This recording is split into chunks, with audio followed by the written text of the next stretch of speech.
தெற்கு பார்த்த அருமையான வாஸ்து வரைபடம். 28 காலுக்கு 32 கால் 113 குழி. கருடமனை பொருள் சேர்ப்பதற்கு உண்டான திசை, முருகபெருமானுக்கு உண்டான திசை தெற்கு திசை. அருமையான வரைபடம். உள்ளே போய் பார்ப்போம் வாங்க. தெற்கு, வடக்கு, கிழக்கு, மேற்கு.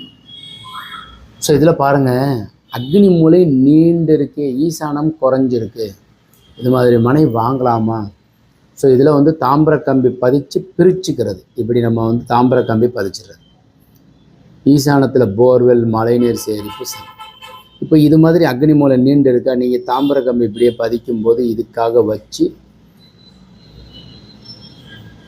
இப்படி பதிச்சிடுறது. அப்போ ஈசானம் நின்று போகும். அக்னி மூல வாசல் தெற்கு பார்த்த வீடு ரிஷபகன்னி மகரத்திற்கு யோகம். பூஜை ஹாலனுடைய கன்னி மூலையில் வச்சுருக்கு. அடியளவுகள் வாசுபடி இருக்குது. வாயு மூலையில் கிச்சன், பெண்கள் நலமாக இருக்கிறதுக்கும் வாயு மூலையிலே டாய்லெட், பாத்ரூம், செப்டி டேங்க்கு, போர்வெல், மழைநீர் சேமிப்பு சம்பு ஈசானத்தில் வச்சுருக்கு.